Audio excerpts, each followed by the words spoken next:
بسم الله الرحمن الرحيم. الحمد لله رب العالمين، والصلاة والسلام على رسوله الكريم صلوات الله عليه وعلى آله وأصحابه أجمعين. السلام عليكم ورحمة الله تعالى وبركاته.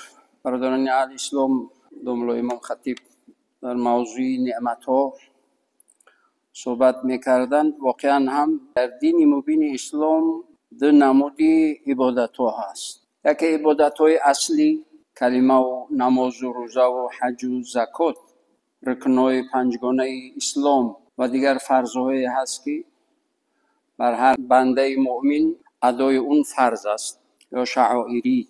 نمود دیوم عبادت‌های معاملوی که تمام معامله‌های ما این همه عبادت است. از همون مناسبت با همسر، تربیت فرزندان، احترام پدر و مادر، احترام همسایه، احترام سالخورده، احترام کلانسالان، احترام دوستان، احترام شخصی که نان و نمکش خورده، که نمکدان شکن و در نمکدان توف نکنید، قدردانی دوستان، قدردانی خویش و تباری، صله رحم، این همه عبادتی چی هست؟ عبادت‌های معاملوی هست. هر انسانی یا هر مسلمانی که در عبادت‌های معاملوی ناکام باشد، در عبادت‌های معاملوی ناکام باشد، متاسفانه و بدبختانه گاه می‌بینیم که فرزند با مادر قهری، حتی تا حد اندازه‌ای که در جنازه مادر نرفتگی هم شنیدیم که قهری بود. پسر با پدر قهری، یا اینکه فرزند پدر با فرزند پدر، با اکا و دادر قهری، با اپا و خواهر قهری که چشم دیدن همدیگر را ندارند. حتی با همسایه قهری بدن یکی از گناه‌های بزرگ است، یکی از حرام‌ها هست. این همه عبادت‌های چی هست؟ معاملوی. حتی اومده در مسجد آزار دادن نمازگزار، این عبادت معاملوی هست. ولی ببینید چرا پیامبر گرامی اسلام صلی الله علیه و سلم میگویند که هر چیزی بدبویی را خوردید نماز جماعت نیایید. پیاز است، سیر است، یعنی چیزی که باشد، هر چیزی بدبویی را که خوردید، از دهانتون بوی بد میآید، وقتی که دهان بوی بد میکند مسجد نیایید. و خاطر که نمازگزاران را آزار ندهید. خو نوس باشد، خو سیگار باشد، خو تگ بغلی بدبوی باشد، خو نسکی و پای بدبوی نشسته باشد، تمام بدبوهایی که نمازگزار را آزار میدهد، نمازخوان باید کنار باشد تا اون بدبویی را برطرف کند. حالا در برابر همین بیماری گذرنده باشه، تا برطرف شدن اون بیماری مسجد نیایی، این رو شریعت میگوید. حالا وقتی که از یک بدبویی، پیامبر گرامی اسلام صلی الله علیه و سلم میگه از یک بوی بدی که در شما هست، شما از نماز جماعت دوری بجید تا اینکه اون بدبویی برطرف شود. حالا بیماریه که گذرنده است. طبیب میگه این بیماری گذرنده است. تجربه حیات هم اثبات کردگی است که گذرنده است. تا صحت شدن شفا یافتن باید کنار جویی کنید. نماز رو در حدود دایره خرد، عائله باید با جماعت در دایره خرد، یا اینکه اگر خطرناک باشد در علاهیدگی، تا سلامت و سالم صحت شدن. این همه عبادت‌های معاملوی هست. یا که نماز را خواندید بالای مردم خیز نگیرید، نروید، آزار ندهید. مهم اساس اینجا آزار است، کدام وسیله‌ای که نباشد. حالا بعضی‌ها مردم عقب بالا نماز خونده ایستادن، بالای نمازخانه از پیش نمازخانه گذشته و زود که ببرام از اینجا، مثل اینکه دلتنگ شدگی هست، دیگر نفس گرفتن نمیتواند. نمازخوان، نمازگزار و بنده مؤمن در خانه پروردگارش آرام میباشد، خاطر جمع میباشد. عبادت‌های اصلی که نماز و روزه و حج و زکات و قبل از همه، حالا این همه عبادت قبول نمیشود اگر کلمه شهادت ایمان نباشد. باز کلمه طیبه و کلمه شهادت رو به زبان و به قلب تصدیق نکند، اگر این عبادتش قبول نمیشود. خداوند میگه من پروای این عبادت ندارم، مادامی که تو این عبادت ها رو از روی اعتقاد، از روی اخلاص انجام نمیدی، من پروایش ندارم، در کارم نیست به من. باید همه عبادت مؤمن از روی اخلاص اعتقاد باید باشد. اگر هر مسلمانی که در عبادت‌های معاملوی ناکام باشد، با اکا قهری، با برادر قهری، با یعنی همسایه قهری، با این قهری، با اون قهری، دیگر یا به این یا به اون دیگر ظلم کرده است و بی پروا میگردد، یعنی این نشانه چی هست؟ عبادت‌های اصلیش قبول نشده است که در این عبادت‌های معاملوی بی پروا هست. هر مسلمانی رو که عبادت‌های اصلیش قبول شود، در تمام عبادت‌های معاملوی خیلی احتیاطکار میباشد.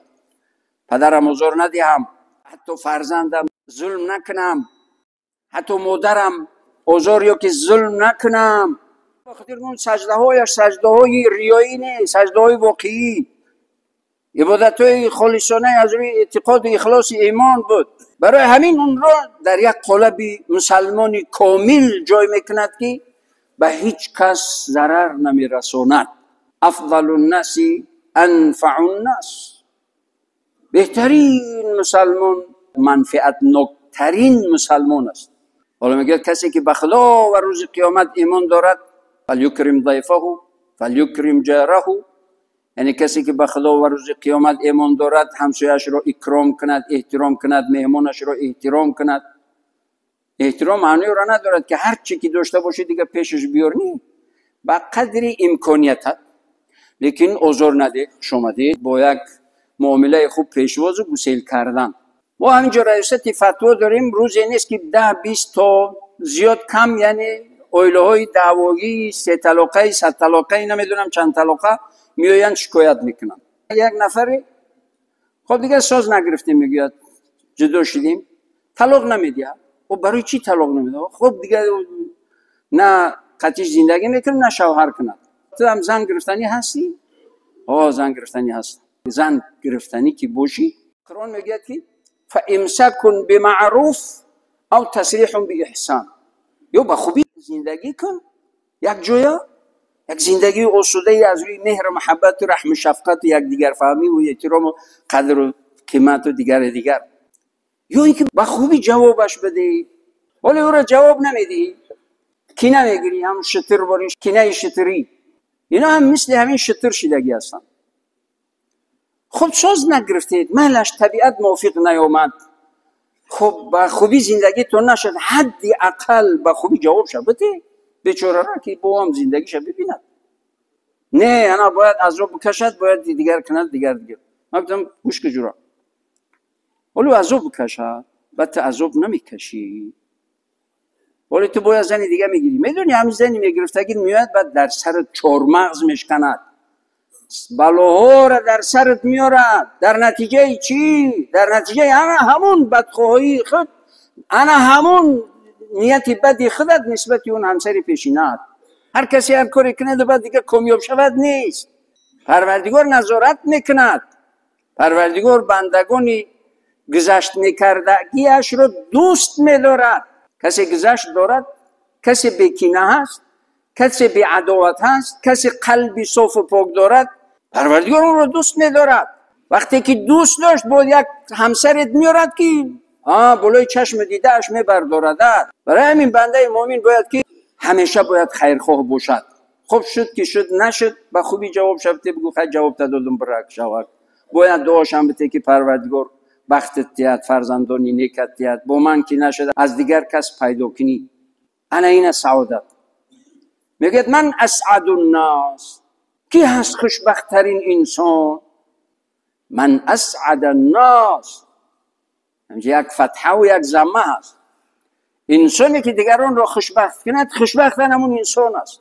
انسانی خوشبخت انسانی هست که دیگران را خوشبخت میکند. من اسعد الناس، من اسعد الناس. مسلمان باید بیکینه باشد، در این معامله ها باید نیک باشد، در تمام معامله ها باید خیرخواه باشد، مفید باشد، مضر نباشد. همیشه دعا کند که پروردگار من را مفید و منفعتناک برای همه بگردون. برای خودم، اهل خانواده و فرزندانم، برای همه من را مفید و منفعتناک بگردان. هرگز هیچ کسی از من ضرری نبیند. این دعای مؤمن است. در این صورت کامیاب و موفق می شود. حتی انسان هایی که گذشت میکنن در این زندگی خیرخواه هستند، خب دیگه ملائکه نیستند، گناه های دارن. هر دو روز قیامت حساب و کتاب، روز قیامت یعنی چی؟ حساب و کتاب دادن، روزی حسابات، روزی سوال و جواب. و به اون برادرش ظلمش کرده بود. حالا ظلم گفتیم، همین ظلمی که ظلم میکند، چی به زن باشد، چی به فرزند باشد، چی به پدر باشد، چی به مادر باشد، چی به رفیق باشد، چی به همکار باشد، به هر کسی که نباشد، همینه که ظلم کردگی هست. اگر بداند که چی حساب و کتاب، چی وزنینی در انتظارش هست، تا آخر عمر اون مظلومش رو میکوبد. همونی که ضررش رسانده بود جستجو میکند تا اینکه پحیلی یا حلالی یا که چیز بخشش یا راضیش کند در همین دنیا. چرا بی‌پروا هستن؟ برای که ایمان ضعیف است. ایمان گمش که دیگه هم خوب عذاب بکشد، شوهر کردن نتوند، بدبخت بماند. و خودت بعد گیجا میروی، خودت چی میشوی؟ اگر مظلوم بداند که چه اجر و پاداشی در انتظارش هست، یک عمر از اون ظالم میگریزد که مبادا روبرو نشود، یعنی در همین دنیا برابر نکند، یا حلالی یا پحیلی یا که رازیگی یا که بخشش طلب نکند. عبادت های معاملوی در حیات انسان بسا مهم است. برادران الاسلام، حال 5 وقت نماز در مسجد میرود، با مادرش قهری است، قبول نمیشد نمازد. با فرزندی پدرش قهری هست. دیروز یک نفر نمیدونم از روسیه از گیجو پیامک روان کرده است، پدرم میگوید با عمکم قهری هستند، چیکار کنم؟ خب 4 کلمه نصیحت پرتویمش تا اینکه آشتی کنم. و انسانی که قهری است، پروردگار میگوید عبادت اینا رو معلق بگذارید، من قبول ندارم تو آشتی نکنم. از 3 روز زیاد، یعنی قهری بودن با برادر مؤمنت، حتی با همسرت، با شوهرت، با برادرت، با همکارت، از 3 روز زیاد قهری. برای چی 3 روز مهلت میدید؟ تا اینکه در مدت این 3 روز طرفین جستجو کنن از میان روها یا از جمله ها، تا اینکه آشتی کنن. این مهلت به خاطر آشتی کردن است. این مهلت به معنای بی‌پروا بودن نیست. در این مدت 3 روز یا طرفها آمادگی ببینن برای آشتی در آوردن. حتی ببینید دروغ حرام است. در اسلام دروغ حرام است، حرامی سرد، حرامی قطعی است. لیکن بین 2 نفری که آشتی می درآورد، انسان ها میان رو، برای اونو دروغ گفتن حلال است. برای چی؟ برای که اینا 2 نفر آشتی شوند. حالا میگه خب دیگر یکون نفهمی شده است، لیکن اون برادر میگه که نسبت شما خیلی فکر و اندیشه و نظر این یک دارد، شما رو همیشه میگه که انسانی خوب بود، خب دیگه یه چیزی شد به نباشه 1000 نمود دشنامه میدیش. دروغ میگه، میرن میگه که نه نسبت شما احترام دارد، لیکن خب یه چیزی شد نفهمی شد دیگه بیاید سازش کنید. دروغ است لیکن حلال است، حتی ثواب است. بین 2 نفر، چی زن شوهر باشد، چی اکا و دختر باشد، چی فرزند و پدر یا مادر باشد، کسی یا همسایه باشد، آشتی در آوردن بین 2 قهری، حتی دروغ گفتنش هم ثواب است و آشتی در آوردنش هم اجر دارد، ثواب دارد. خلاصه صحبت من این است که در اسلام 2 نمود عبادت است. بسیاریا بی‌پروا هستند در عبادت دوم. اگر عبادت یکم قبول نشد، در عبادت دوم میلنگند، ناکام میشوند. در عبادت دوم ناکام بودن نشانه قبول نشدن عبادت اول است. عبادت اول، عبادت‌های اصلی، رکن‌های 5گانه و دیگر فرایض همه. و عبادت دوم، عبادت‌های معاملوی، با همکورس و با رفیق و با همکار و با پدر و با مادر و با همسایه و با نان و نمکخور و با دوست و با رفیق و با خویشاوندان مناسبت نیک کردن. این عبادت معاملوی است. اگر در این عبادت معاملوی ناکام باشد، انیقی اون عبادت های اصلیش قبول نشده است که در اینجا ناکام است. احتیاط باشید. دعا کنیم پروردگار در این روز سید جمعه قلبای همه ما رو پاک و صاف، نیت‌های همه ما رو نیک، پروردگار عمل‌های همه ما رو صالح بگردان. همه ما در این سردی پروردگار این همه مهمانانت از دور و نزدیک به خانه‌ات مهمانت آمده اند. پروردگار تو کریم و رحیم هستی.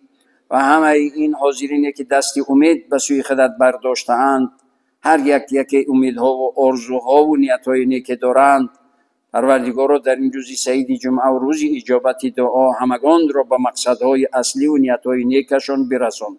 کشور ما را همیشه آرام و آباد، پیشرفته و ترقی کرده از جهت دین دنیا در حفظ و حمایه و پناه خودت نگه بدار.